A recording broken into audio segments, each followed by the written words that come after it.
तो मंत्री गोपाल राय कह रहे हैं कि ऑड इवन का फॉर्मूला पहले लागू हो चुका है और वैसे तो दिल्ली वालों को पता है, लेकिन अगर नहीं पता है तो फिर आपको इसे समझना जरूरी है। ऑड नंबर किस तरह का हो सकता है आपका? अगर आपकी गाड़ी का नंबर 4555 है तो आपका आखिरी डिजिट जो है वो ऑड है, इसलिए आपका नंबर ऑड माना जाएगा। इसी तरह अगर आपकी गाड़ी का नंबर 4556 है यानी आखिरी डिजिट इवन है तो आपका नंबर इवन नंबर माना जाएगा।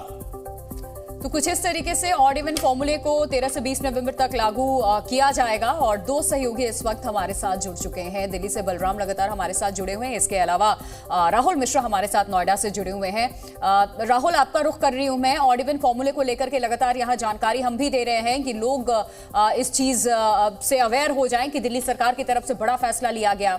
देखिए, दिल्ली सरकार 7 तारीख को पहली बैठक करेगी और वॉलंटियर्स की भी तैनाती की जाएगी। 24/7 मोड पे दिल्ली सरकार काम करने के लिए तैयार है, लेकिन अहम हो जाता है कि दिल्ली से आसपास के जो इलाके हैं जिसे हम एनसीआर के नाम से जानते हैं, वहां लोगों में अवेयरनेस के लिए सरकार की तरफ से क्या कदम उठाए जाएंगे? क्योंकि आप दिल्ली का अगर 13 से 20 के बीच में रुख कर रहे हैं काम के सिलसिले में या कोई और वजह हो, किन्हीं और कारणों से आपको दिक्कत ना हो, चालान ना कटे कम से कम लोगों का।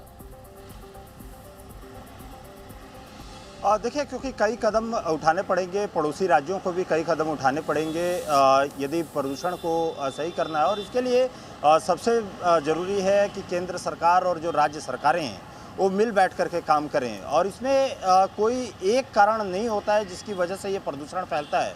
तो प्रदूषण फैलने के पीछे गाड़ियों का धुआं है, जो व्हीकल्स हैं उनका है, उसके साथ ही साथ इंडस्ट्रियल जो यहाँ पर धुआं निकलता है, पॉल्यूशन निकलता है, वो भी एक मुख्य कारण होता है। कंस्ट्रक्शन यहाँ पर मुख्य कारण होता है। ये सभी चीज़ें जो एड ऑन होती हैं, उसके साथ पराली होता है, ये सारी चीज़ें होती हैं जो कि जिनकी वजह से प्रदूषण होता है। और इसके लिए तमाम जो सरकारें हैं उन सरकारों को साथ बैठ करके यहाँ पर काम करना होगा। इसका एक साइंटिफिक थ्योरी भी है कि इसमें यदि इस समय आखिर में प्रदूषण क्यों बढ़ता है, इस समय प्रदूषण एक्यूआई लेवल क्यों बढ़ता है। एक थ्योरी है कि हॉट एयर राइजेज अप, जो गर्म हवाएं होती हैं वो ऊपर की तरफ जाती हैं और जो सर्द हवाएं होती हैं क्योंकि भारी होती हैं और वो नीचे की तरफ सेटल डाउन होती हैं। इस समय गर्म हवाएं जो होती हैं, जो कि आपका इंडस्ट्रियल हो, चाहे आप गाड़ियों से निकला हुआ हो या चाहे साथ में जो पॉल्यूटेंट आपके कंस्ट्रक्शन की वजह से निकलता है, वो ऊपर की तरफ जो जाते हैं उसको जो सर्द हवाएं हैं उसकी वजह से दब करके वो नीचे की तरफ आ जाता है। और इसी कारण से आप यदि देखें तमाम दिल्ली एनसीआर के आसपास के इलाके में इस वजह से यहाँ पे आपको पॉल्यूशन होता है। पराली भी उसमें एक फैक्टर होता है, पराली की वजह से भी यहाँ पे प्रदूषण बढ़ता है। और यही कारण है कि इसमें तमाम जो एनसीआर रीजन है उनको यहाँ पर कदम उठाना होगा। और पिछली बार की तस्वीरें अगर याद हो तो हमने देखा था कि जिस दिन ऑड इवन फॉर्मूला लागू किया गया या टर्म्स एंड कंडीशन था, राम, कैसे चाहे दिल्ली यूपी का बॉर्डर हो, दिल्ली हरियाणा बॉर्डर हो, गाड़ियों की लंबी कतार लगी हुई थी, घंटों लोग जाम में फंसे थे। और उधर दिल्ली बीजेपी के अध्यक्ष वीरेंद्र सचदेवा ने केजरीवाल सरकार पर हमला बोला है। दिल्ली की जनता पर अरविंद केजरीवाल की एक और मार, ऑड इवन। दिल्ली जब दिवाली मना रही होगी तो अगले दिन से आपको घर से निकलने से पहले सोचना पड़ेगा कि अरविंद केजरीवाल ने हमें घर में छुपने के लिए मजबूर कर दिया है।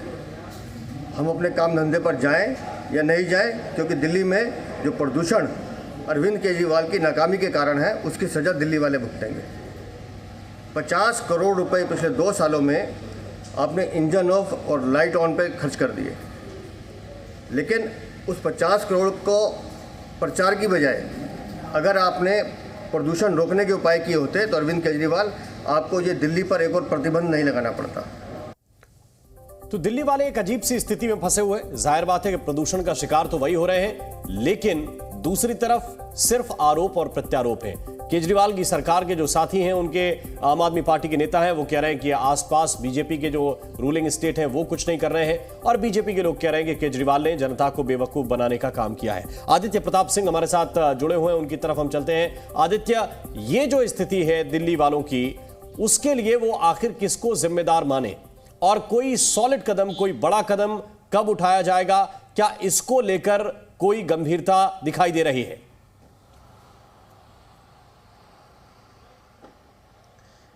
बिल्कुल राम, एक बहुत छोटी सी चीज है। दोपहर 12:30 बजे रिंग रोड पर इतना ट्रैफिक था और हमने खुद अपनी आंखों से देखा कि तमाम कमर्शियल वाहन वहां पर थे।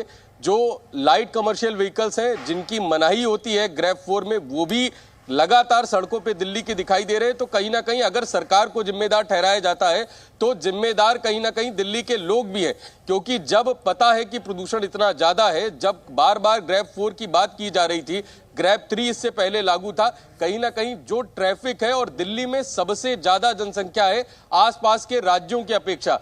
ब्लेम गेम की पॉलिटिक्स अगर अलग हटा दे तो वाकई में दिल्ली के लिए बड़ी समस्या है, क्योंकि सबसे ज्यादा ऑफिस, इंडस्ट्रीज या आसपास गुरुग्राम या नोएडा जो जगह है वहां पे भी इंडस्ट्रियल एरिया है। ओखला स्टेशन जो है वो पूरा इंडस्ट्रियल एरिया है। तो वाकई में दिल्ली के लिए समस्या बड़ी है और कहीं ना कहीं ब्लेम गेम की पॉलिटिक्स से दूर समाधान के रास्ते सरकार, प्रशासन, विपक्ष सबको एक साथ मिल के निकालने चाहिए।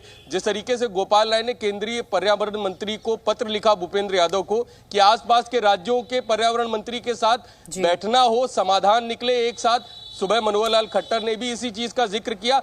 तो कहीं ना कहीं ये पूरी ब्लेम गेम की पॉलिटिक्स या आरोप प्रत्यारोप की जो पॉलिटिक्स है उसमें दिल्ली के लोग बिल्कुल, और यही हमने देखा, इसीलिए कहा कि पराली पॉलिटिक्स भी अब शुरू हो गई है। जब सवाल किया जा रहा है कि आसपास के राज्यों की तरफ से दिल्ली सरकार अगर ये उम्मीद लगाए हुए है कि आप सहयोग करें, तो फिर ये कहा जा रहा है कि पंजाब को आप देख लीजिए, सबसे ज्यादा पराली वहां पे इस वक्त जलाई जा रही है। बलराम भी हमारे साथ बने हुए। बलराम, मैं थोड़ा सा पीछे लेकर के जा रही हूँ जिस चीज का मैं जिक्र कर रही थी। हमने देखा था पिछली बार, चाहे ऑड इवन फॉर्मूला हो, पाबंदी हो, ग्रैब जब पिछली बार भी लागू हुआ था दिल्ली में, दिल्ली के जो बॉर्डर्स हैं, चाहे वो गुरुग्राम से हरियाणा से लगते हुए हो या फिर दिल्ली यूपी बॉर्डर हो, घंटों लोग जाम में फंसे हुए थे गाड़ियों को लेकर के। जो लोग एनसीआर से कनेक्ट करते हैं दिल्ली को, रोज काम के सिलसिले में आते जाते हैं या कोई इलाज के लिए दिल्ली के अस्पतालों का रुख कर रहा है, उन्हें तक नहीं मालूम था। और आपको भी मेरे ख्याल से याद होगा, ग्राउंड पे होंगे, कैसे एम्बुलेंस भी घंटों जाम में फंसी हुई थी डीएनडी पर, कैसी स्थिति आ गई थी। तो ये स्थिति इस बार ना। बिल्कुल प्रिया, बलराम इसका जवाब दें आप। उससे पहले एक मुझे घटना याद आई, चूंकि आपने अस्पताल और इलाज का जिक्र किया। दिल्ली में बड़े बड़े अस्पताल हैं, पूरे देश के लोग इलाज कराने के लिए आते हैं। मेरे कुछ जानने वाले, जिस दिन ये तय हुआ कि BS3 और BS4 के जो वाहन हैं उन पे 20,000 का चालान होगा, वो इलाज कराने के लिए सुबह 9 बजे 10 बजे उनका अपॉइंटमेंट था, वो दिल्ली के अंदर थे। लेकिन जब वो 12 बजे इलाज कराने के बाद वापस लौटे तो 20,000 का चालान हो गया। अब इस ऐसी स्थिति में जिम्मेदारी कैसे तय होगी, कौन तय करेगा, व्यवस्थाएं कौन बनाएगा? बलराम, ये ज्यादा महत्वपूर्ण है।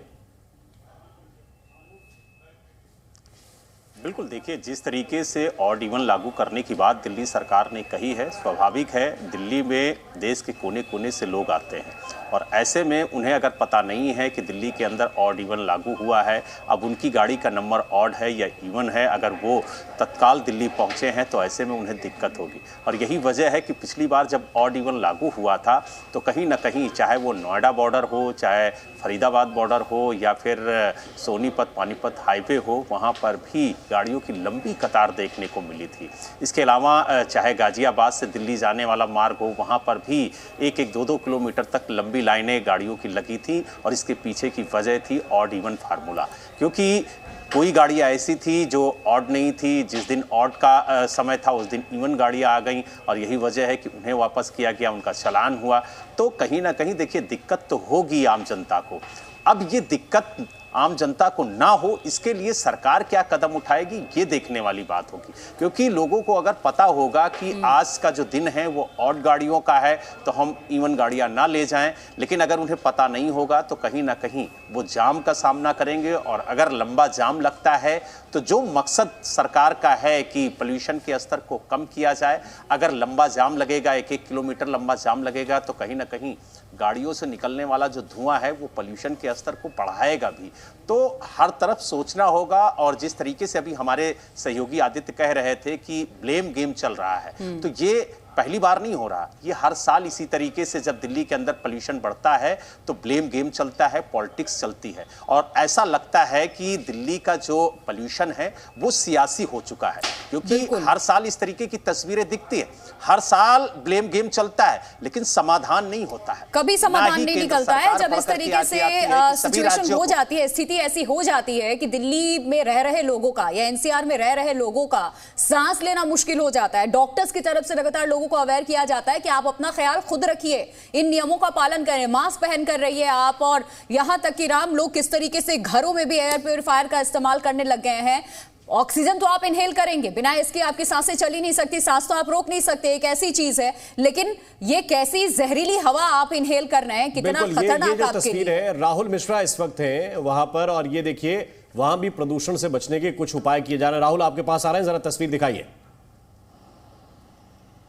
जरूर, जो हम लोग गन्स की बात कर रहे थे, जो वाटर स्प्रिंकलिंग मशीन्स की बात कर रहे थे, कि एक कदम उठाया जा रहा है सरकार की तरफ से, और इससे के जरिए जो पॉल्यूटेंट्स हैं उनको दबाने की कोशिश की जा रही है। और यही कारण है कि आप सड़क पे इस समय जो स्प्रिंकलिंग मशीन आप देख रहे थे, वो उस समय स्प्रिंकल करते हुए वो मशीन जा रही थी, और वो पानी की बौछारें चारों तरफ फेंकते हुए, साथ ही साथ स्मॉग गन भी उस पर साथ में था।